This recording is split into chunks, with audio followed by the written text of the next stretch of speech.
Hey, I want to show you a spread I'm working on.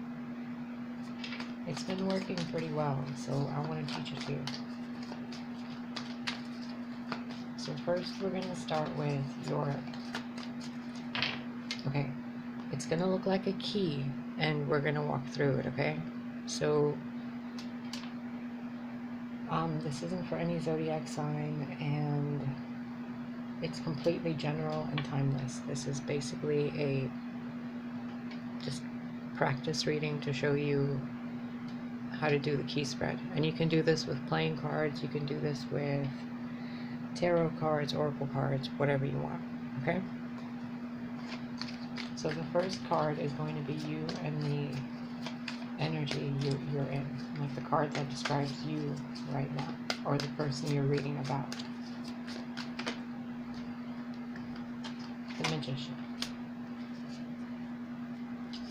Can you see that? There we go.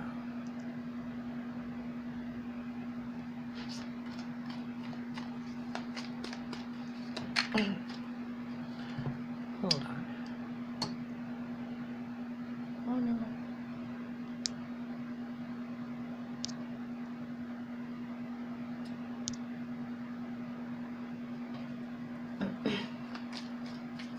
Next is, it'll vary from question to question. So let's pull the next card and let the spread show you.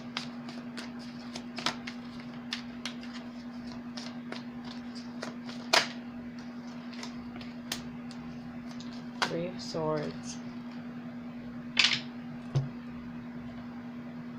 Five of Pentacles. Okay, so the other trick to this is the major arcana go higher up. The minor arcana go below, kind of like that. Okay? I hope you can see this. It looks so dark from my point of view, but there's so much light. I don't know how to make more right now. The court cards go in between. So you have major arcana, court cards, and then the minor arcana, which are like the emotional states and stuff, okay? Or the experiences. So right now we have a person, which is either you or the person you're reading for, and they're being depicted as the Magician. Well, since the Magician is a major arcana, you want to get a couple more cards on that until you get like a court card or two, preferably one. So the Eight of Cups. And keep the cards that come out together in kind of, a paragraph together. So we have the Magician, the Eight of Cups, and then the Three of Swords, Five of Pentacles, Knight of Wands, and the Three of Cups. What else with the Magician? Court card archetype, please. What are they embodying? What energy are they using? Ace of Wands. So Eight of Cups, Ace of Wands, and the Magician. The Magician attempting to free themselves of some heartache and financial issues, while there is there we go, a King of Swords.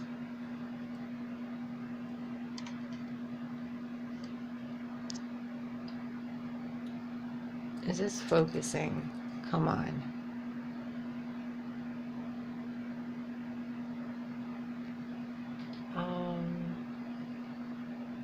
What if I move you here? That's kind of better, right? Okay.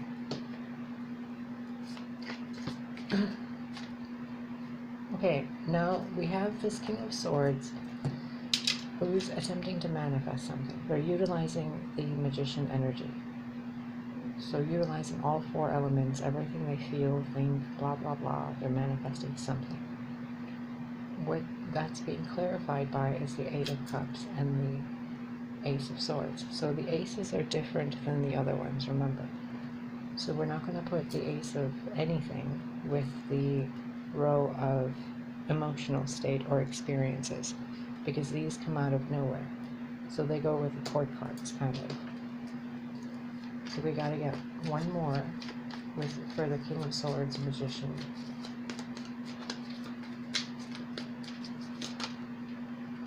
The Five of Cups. Okay. You see?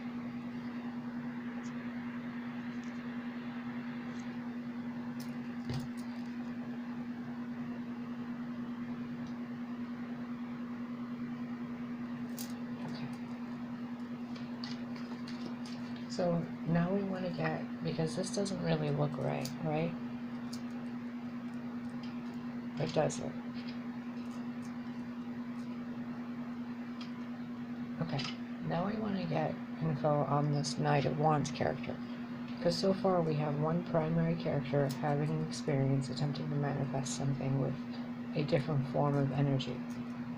From utilizing the air energy, their base element of air, utilizing the other three elements with really in a creative, passionate kind of way, instead of in a pentacle or in a cup or swords way. They're using fire to balance out the emotional, mental, and financial problems. And then here we have the Knight of Wands, wanting some kind of, I want to say, frivolous entertainment to offset the pain. So let's get another one or two for the Knight of Wands. And the Four of Wands, and then another major arcana came out. So we're going to put this over here.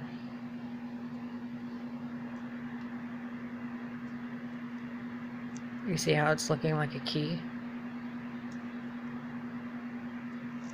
Now with the major arcana, we want to get clarification on that. And you don't have to ask specific questions when you're doing this, just get the layout, and then the story lets itself know itself to you. The Six of Cups and the Two of Wands. The Knight of Swords at the bottom of the deck.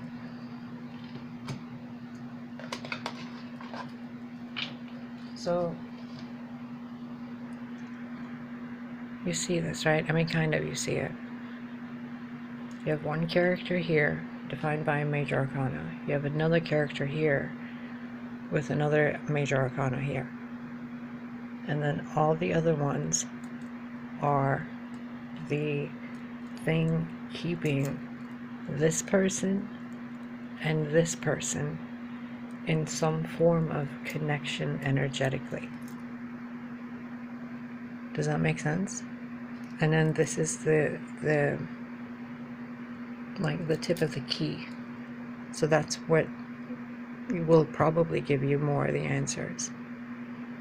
So from this point, you can grab like, I got these little, they're called my gypsy cards. So let's get a card from back here. Somebody wanting to go home. Two of Wands and a house. Somebody wanting their own house. So now we work backwards. What's the Six of Cups? Money. What's the Moon?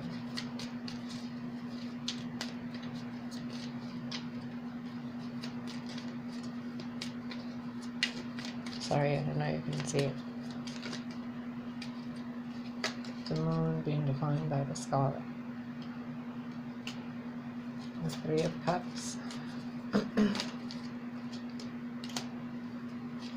A message. And the Knight of Wands. A false lord. A false person. And the Four of Wands.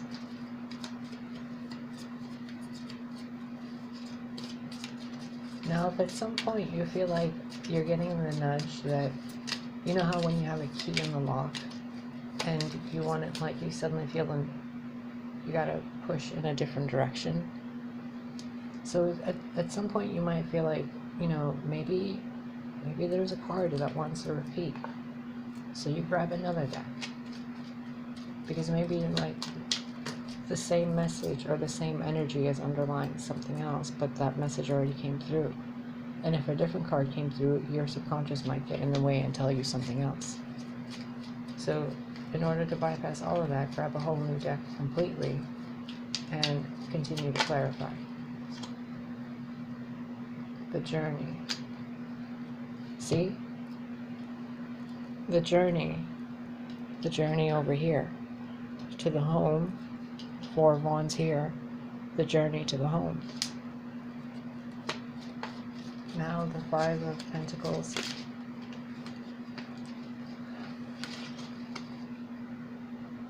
Anger. And the Three of Swords.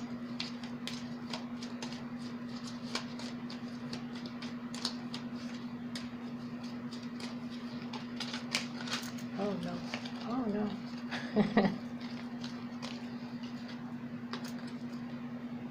The Death card.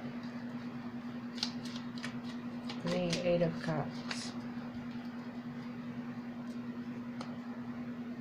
Sadness and desire. Wanting something but having to let it go. Feeling the pain from it and being transformed. Being angry at a financial situation and wanting to change it.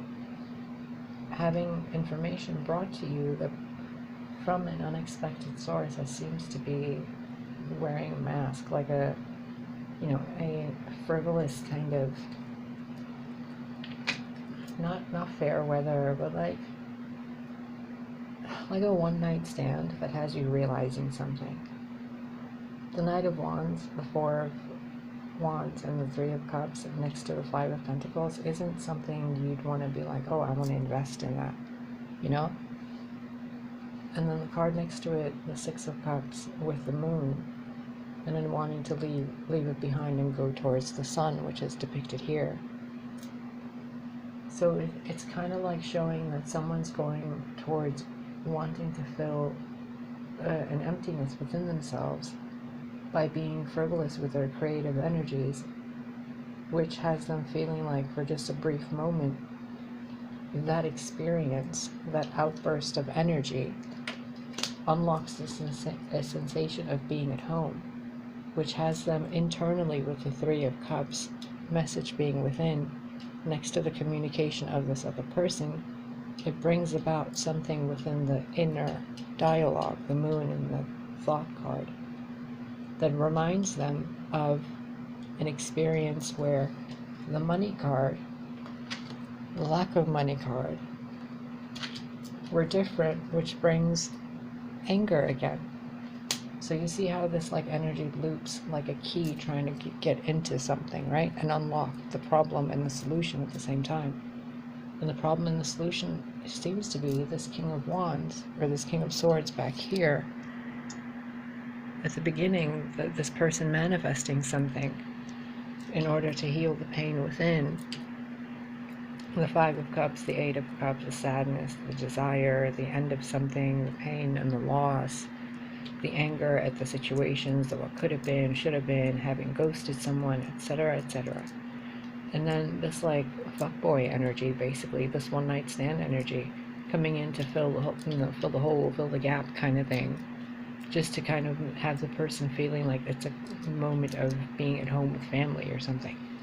And then there's the Three of Cups, the, you know, the fun, frivolous, blah, blah, blah, just whatever, like water cooler talk, right, with the Knight of Wands. And here's the Moon, because bringing that archetypal energy to the Knight of Wands. So we can't say that the Knight of Wands wants a stable foundation for a home and they're moving towards it. Instead, it's falseness, which is here, right here, next to the thoughts, next to the Lord, next to the Moon, which is next to the Six of Cups, which is a connection. A false connection, false behavior, frivolous one-night stands, wasting energy.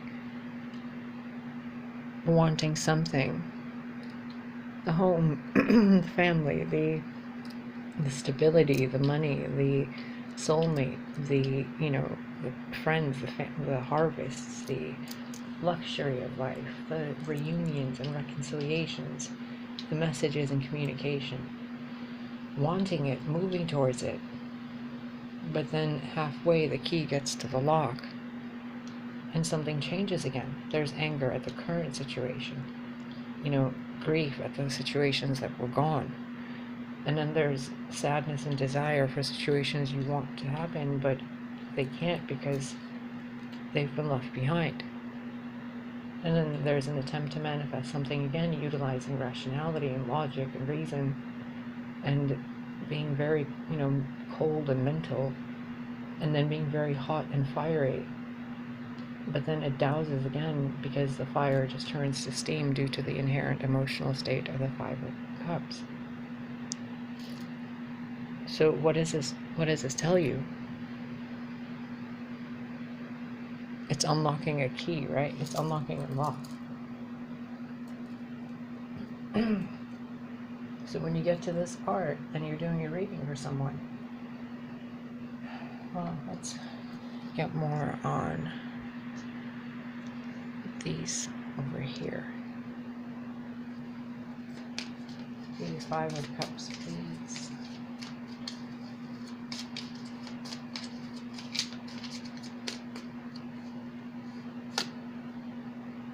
Conversation.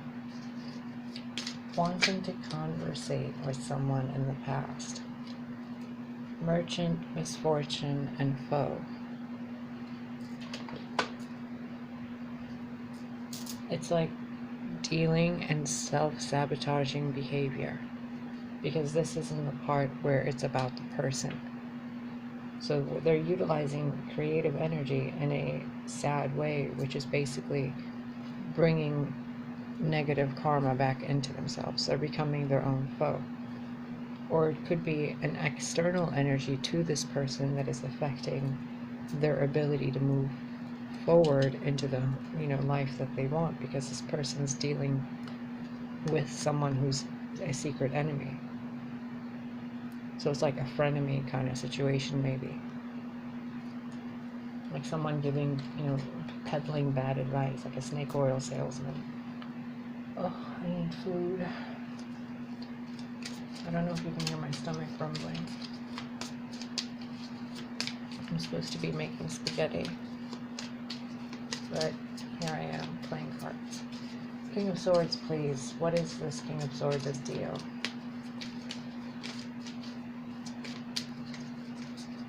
Why is he listening to snake oil salesman? Oh, the friend card. This King of Swords has a friend whispering in their ear on what they should do. But when they listen to this person, it keeps them stuck in a loop of pain, because what they actually want to do is manifest a Three of Cups situation. But what's in their way is this King of Wands, this merchant peddling in fire over here. That's actually a foe. And they're utilizing the wand energy. The Knight of Wands is using the Ace of Wands to manipulate the King of Swords. You see how it's playing back? Like this energy is coming back to play with this energy, keeping the lock halfway in between. That's why there's the anger card here and the death card here. Something has to change for this pattern to change. What else? Waiting. Okay, so this King of Swords is waiting for someone. The young woman card is someone that they're interested in, basically. But they're in a situation where they don't really feel trapped. They want to leave the situation and go to another situation. They want to end something and reunite with something else that leads to a stable family, with prosperity and abundance, with an actual soulmate connection. But what they're facing in their way is a Knight of Wands blocking the path from this reunion from happening. And they're utilizing the Ace of Wands energy, whatever that means, to whatever you're reading for. So in like the most basic way, it's basically somebody using sex to keep somebody occupied from what they want. It could be somebody, digging into work to not do, something else that they're supposed to be doing. Yeah, see? This person wants a wife. This is focused.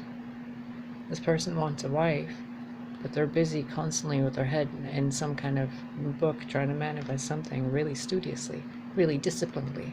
Like it's their job to constantly have to avoid a certain thing.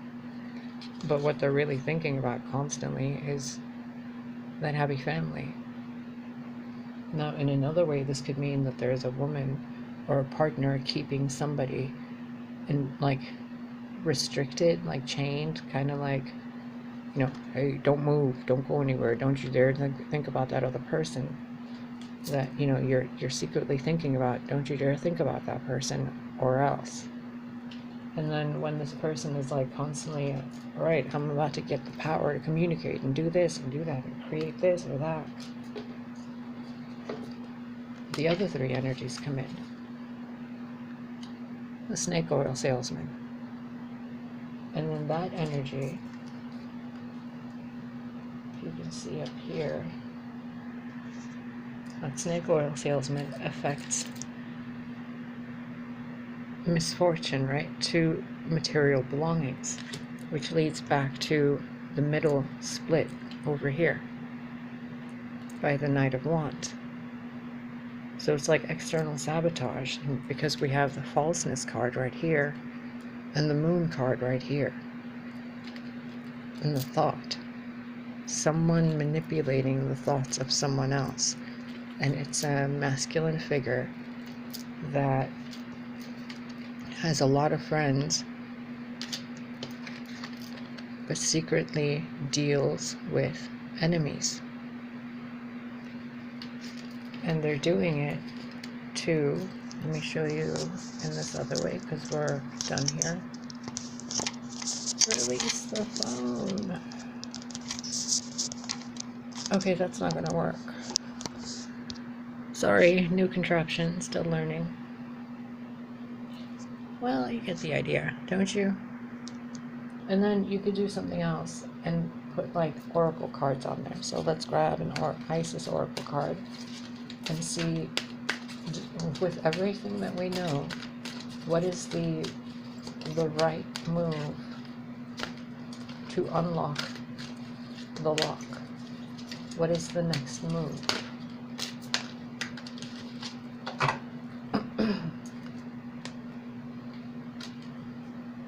The mother in life, the brother in darkness.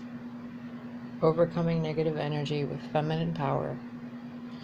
Nourishment of the golden grain mother.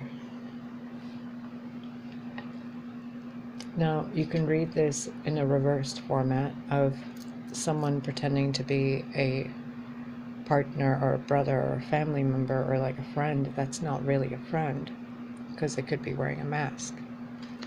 The other way you can look at it is an oppressive mother energy or an oppressive friend energy who exhibits motherly qualities that are detrimental. And in another way you can read it is that it's beneficial to seek the advice of a mother or someone who has been through what you've been through. Someone you consider a brother that would be balanced in fairness instead of, any kind of hidden agenda, because we have the moon here as a present higher arcana energy that's kind of overshadowing everything with slight forms of deceit, especially with the Knight of Swords at the bottom of the deck. The Knight of Swords, it's kind of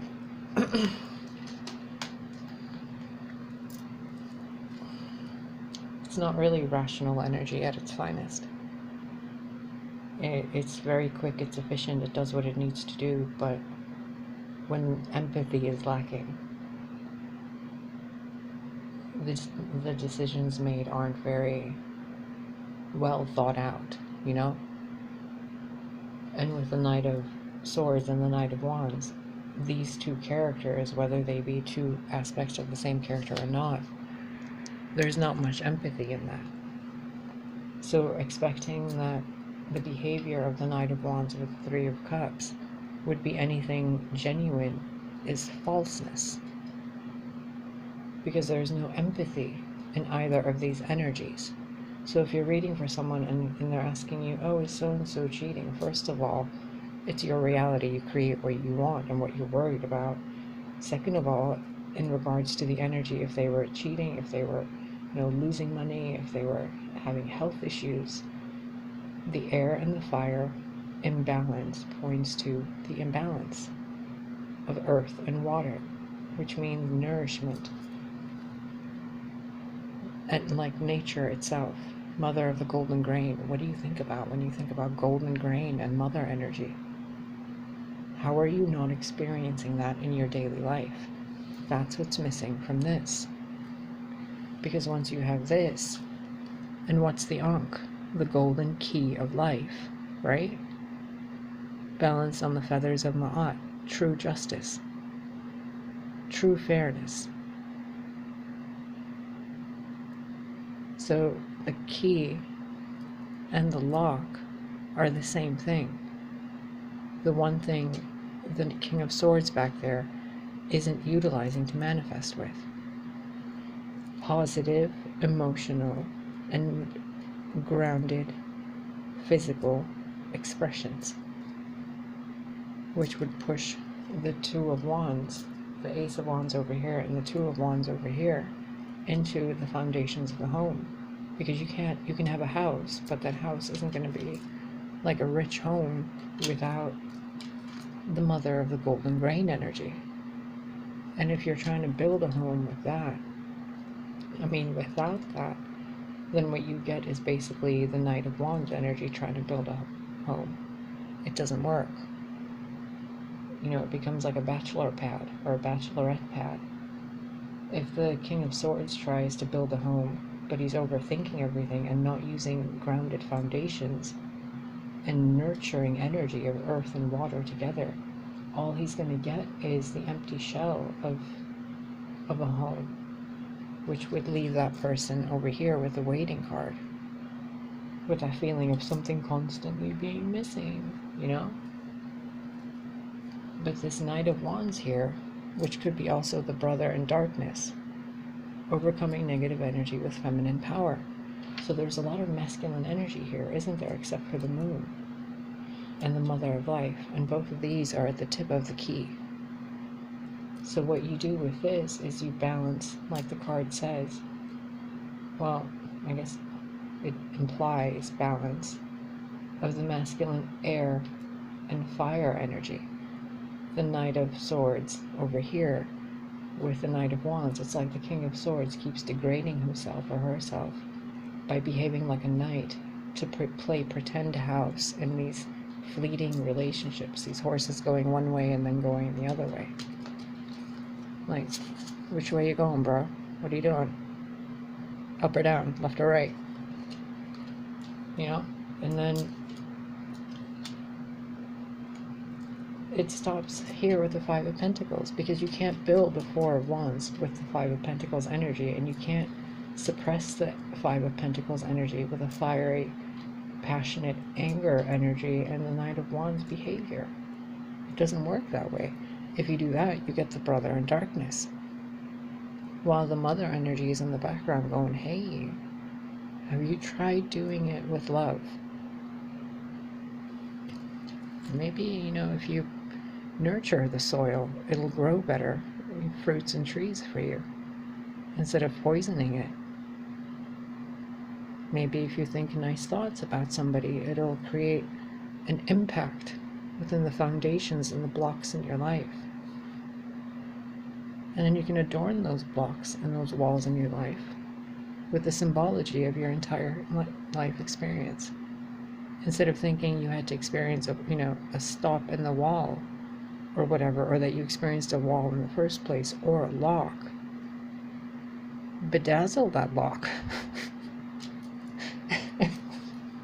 Like, try something completely the other way. So even when you're putting a key in a lock, you put the key in, you twist it, and you don't twist it back down this way, do you? You go forward, down, and then you go back up, and then you twist the handle in a complete other direction. You don't twist it towards the door wall, right? Unless maybe you're in Australia. I mean, everything's backwards over there. But like you open, you grab the lock, you turn, and then you pull or push the door. So you have the key, put the key in the lock, you turn, you go back the other way, and then you open the door. You have the key, you have the lock, and the lock being the thing that's missing, which is the mother energy at a high vibration aspect. So the King of Swords, the advice to the King of Swords would be, hey, Mr. King of Swords, Queen of Swords, how about you try to, smile once in a while instead of frowning all the time, or like, go help that old lady across the street, or go buy somebody some groceries. I don't know, like some act of kindness that a mother energy within your life would do, because you need to balance out the energetic thing that you're doing, the thoughts you're thinking, the behavior you're enacting it. You have to not belittle yourself from the king or the queen's throne that you're on to the knight for anything other than moving forward in your life. Because sometimes you have to get off the throne and get on a horse and ride off. But before this person gets to that point, they get stopped by the Knight of Wands. And they use fire energy to manipulate them, because the air energy isn't grounded. So what do you do? You use the key. A completely different approach, a completely backwards method, the reverse of what you're doing.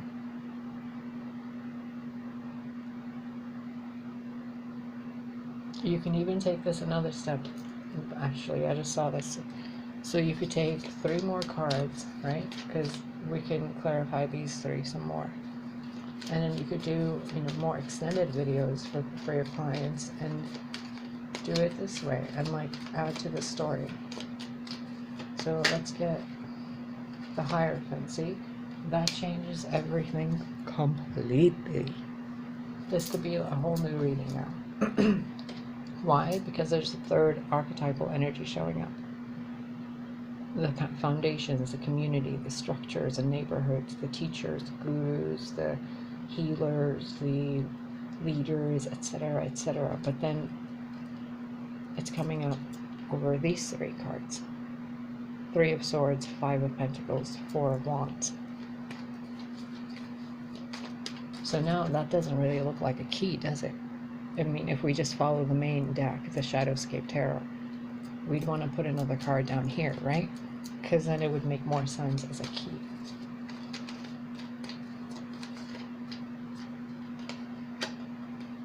The Star. Now this changes everything again. You see how this works? You keep everything in its own place. You're designing the answer for your client, right? You're giving them guidance. You're channeling the energies in and you're bringing it out. What you're providing for them is the key to unlock something within themselves. Because you can sit there and give them the answers all day long and they're not going to hear you. So instead, you show them the key.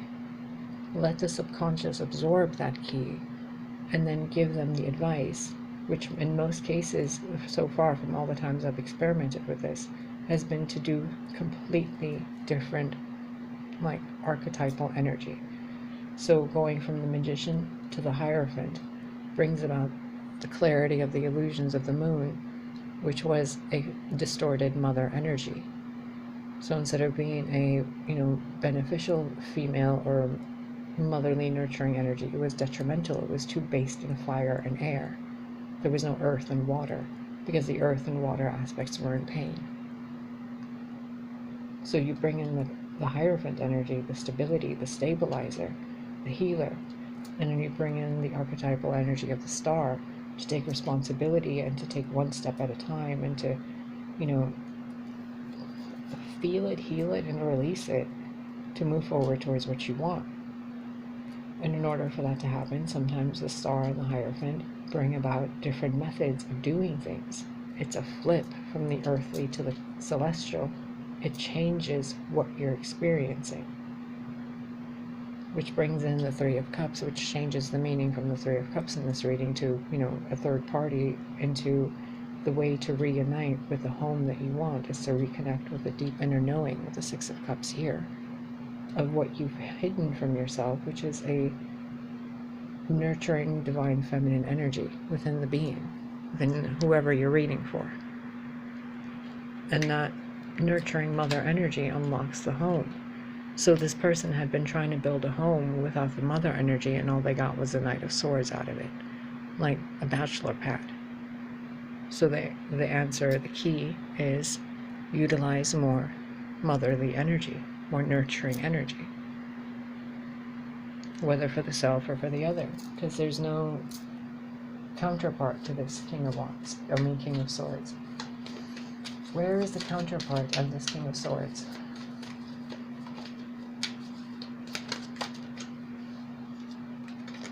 The counterpart of the King of Swords is in a state of Four of Cups, on the other side of the block. Why is the door locked on the other side to the counterpart? Six of Swords and the Sun. Now, how does that make sense? The counterpart is stuck behind the energy of the Four of Cups. We have the waiting card over here describing the King of Swords, and the counterpart is experiencing Six of Swords and the Sun, like, you know, thinking it's all over and having left. But lo and behold, the King of Swords is self-sabotaging itself by utilizing the energy of waiting, which is causing this energetic block over here to match between the two. So they're both waiting for each other, which is causing the distance, because energetically, when you're waiting for something to arrive, which means it never arrives. So the advice is in the problem. Where's that Knight of Swords? Oh, the other way. The bottom of the deck now is Knight of Pentacles, which is great. Steady forward movement. The advice is in the problem. Instead of waiting, take steady forward movement and go towards what you want. The counterpart, right? For example, so you go towards the counterpart with that cup.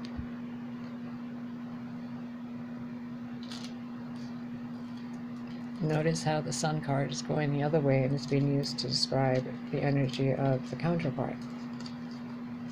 Like, the counterpart doesn't even want to go this way. They're only going this way to go towards the Sun. But over here, the happier day shows the King of Swords in all his glory coming back towards this counterpart who is stuck behind this energetic barrier of waiting, of the Four of Cups. Not seeing something, not, you know, being aware of that cup or whatever in the background, because they're going some other direction. And this person's trying to manifest the other one, but because of their inherent pain being described in the key, they can't get to this point. So the advice is, don't use the pain you've been using. Instead, bring in nurturing energy, the mother of life. The key is the key. You see it? Even she's looking back at the King of Swords. She's the key. The nurturing, the nourishment. And you can take this as far and long as you want. You can keep, you know, clarifying. You can put oracle cards in there. You can, like, get I don't know where that deck is right now, but my Dark Mirror deck, somewhere over there. Let's use the magic of you. You can like get, you know, another key card and be like, okay, what's really the solution to all this? Well, how can we oversimplify this for the client? Love the darkness. What was at the bottom of the deck here? The brother in darkness. So maybe the thing that you're expressing through fiery energy and creation, use it to propel you towards what you want by using it as a stepping stone. You notice how this is going step by step, but it's also going back towards the King of Swords. Translucence, complete transparency, honesty, because what this person really wants is a nourishing mother energy in their life. What they're getting is the Knight of Wands. Doesn't make sense, does it? Like, why would this person keep being blocked by this? Well, because of the rest of the spread. So regardless of any question that comes up, all of the answers will already be here in the key. The lock would be what's keeping them from doing it. And what's keeping them from doing it will always be right back again over by where the main court card is and the archetype. They're manifesting something with energy that isn't going to unlock that door. The Magician isn't using the mother energy. It's not using the Empress energy. It's using the Magician energy. But it's trying to unlock a lock that only unlocks with the mother energy. You see? It went right back to the first card that came out. So you didn't even have to pull any of these other cards. If you know that your intention is to do the key spread and a card flies out or a stack of cards fly out, use them. Make the spread and then clarify another layer over it and then another layer over it if you want, for each dimension of reality. Or you can do another 4 layers for each element. But the key and the answer will always be within the first 2 cards. 2 to 3. What were the first 3 cards? The King of Swords.